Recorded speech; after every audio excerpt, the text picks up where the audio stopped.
Ce qui m'a surpris, c'est la grande multiplicité des livraisons. Probablement non seulement la présence de camions de livraison à domicile, mais également des chauffeurs-livreurs qui auparavant sortaient de leur camion, ils allaient regarder à l'arrière sortir un produit, puis ils allaient le livrer chez une personne. Et finalement, je crois qu'il y a, si on doit se projeter dans le futur, je crois qu'il y a des gens qui, bien malgré eux, ont découvert l'usage de la livraison à domicile. Donc il y avait peut-être de la réticence pour certains d'entre eux, probablement pas totalement, mais pour un certain nombre de produits, les gens ont goûté, ils ont apprécié, ils sont prêts à recommencer.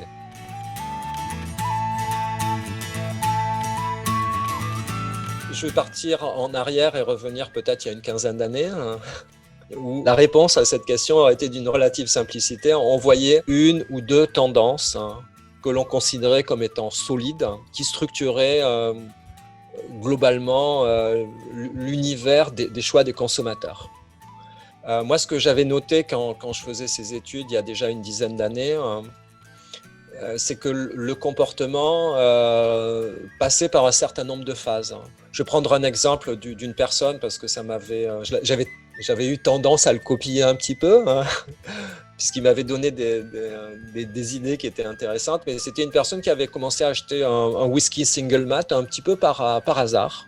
Il s'était renseigné, il avait acheté un petit guide sur les whiskies, et puis d'un seul coup, il était devenu aficionado de whisky.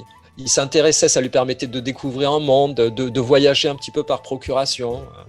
Donc c'était une expérience qui était très intéressante.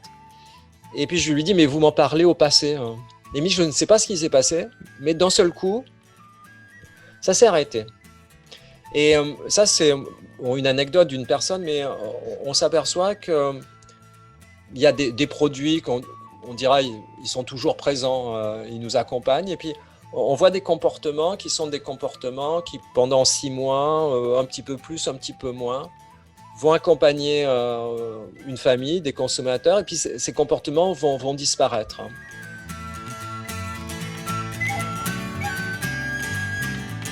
C'est une certaine forme de renoncement à faire des choix pour être piloté par quelqu'un qui les fait à notre place.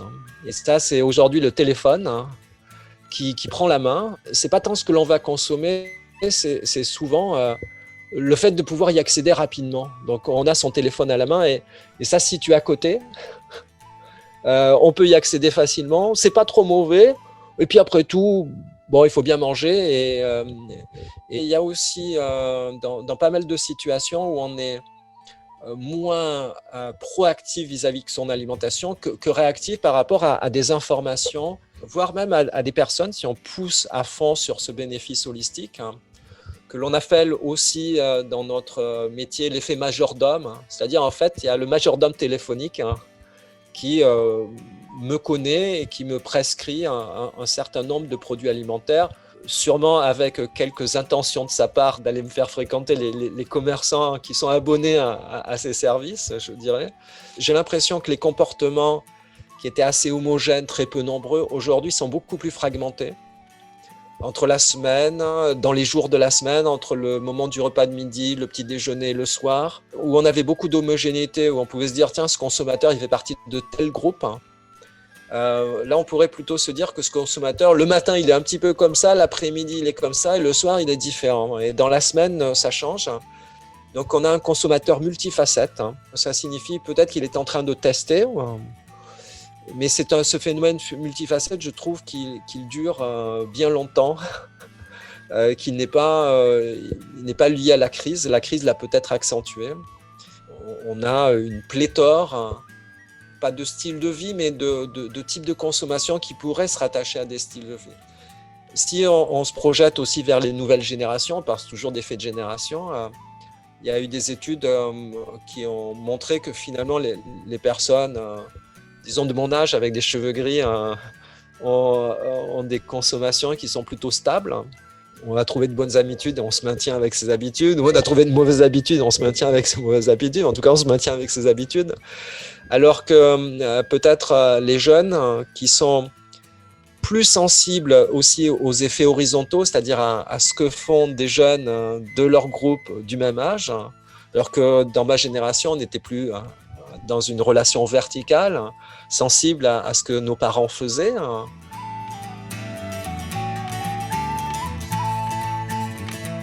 Demain, c'est une autre question cachée sous les tendances, d'une certaine façon. Est-ce que l'on sera encore à aller chercher des produits qui viennent du bout du monde, ou est-ce que l'on acceptera de changer son comportement pour être plus proche des objectifs de développement durable, de la proximité, une moindre empreinte carbone au travers de sa consommation? Et on voit des ajustements qui sont de plus en plus nombreux, parfois à la marge.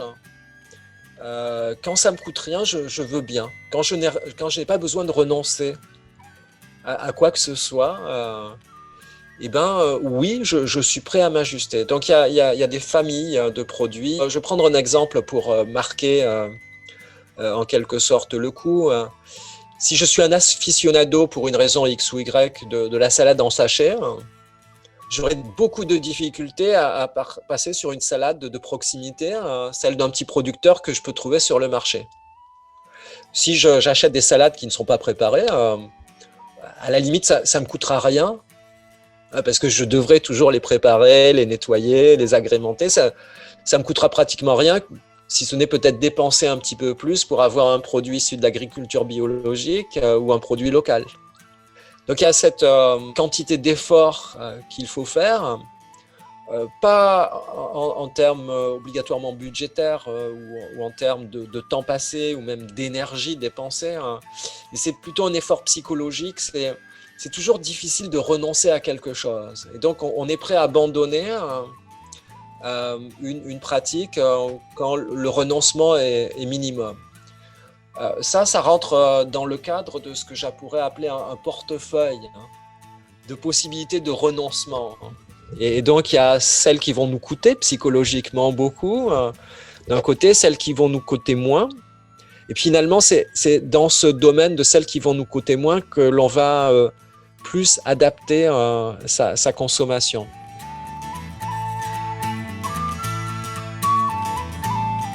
C'est une question que je vais prendre peut-être un petit peu de manière polémique, peut-être une autre façon de la voir. Souvent, on a des systèmes qui sont, je vais prendre un cliché, mais qui sont en étoile. Donc, on part d'un endroit, on livre un autre endroit. C'est un point de collecte, on dirait.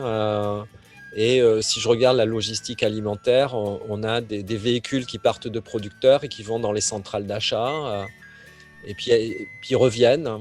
Là, c'est tout simplement, c'est qu'on a parfois des personnes qui ont des exigences et qui imposent à la logistique leurs exigences alors qu'on pourrait mutualiser beaucoup de choses.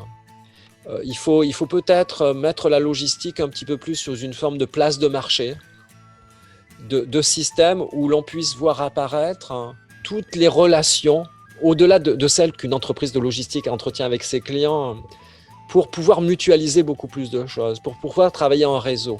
Il y a un autre aspect qu'il faut prendre en considération, que je trouve assez important, et que peut-être d'autres ont déjà pris en considération dans d'autres pays, c'est l'utilisation des données et l'utilisation des systèmes d'optimisation.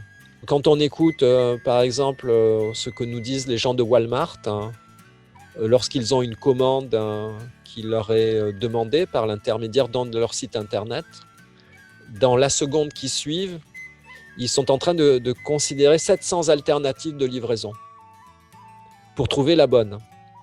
Dans la seconde qui suit, c'est-à-dire qu'ils vont être capables de proposer 3 ou 4 alternatives au client et lui donner les coûts qui sont liés à ces alternatives.